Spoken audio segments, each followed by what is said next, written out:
మన శరీరంలో చాలామంది రాక్షసులు కూర్చున్నారు. అందరిలో ఉంటారు, కొద్దిగా ఎక్కువ కొద్దిగా తక్కువ.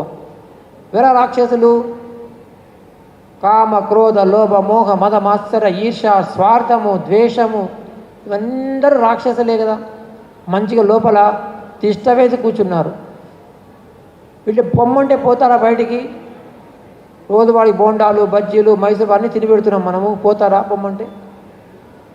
ఈ యొక్క రాక్షసులని ఒక్కొక్క సమట ఒకరు బయటికి పంపించారు.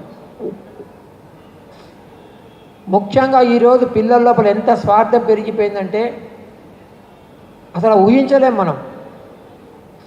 దానికి ఒక చిన్న ఉదాహరణ చెప్తా.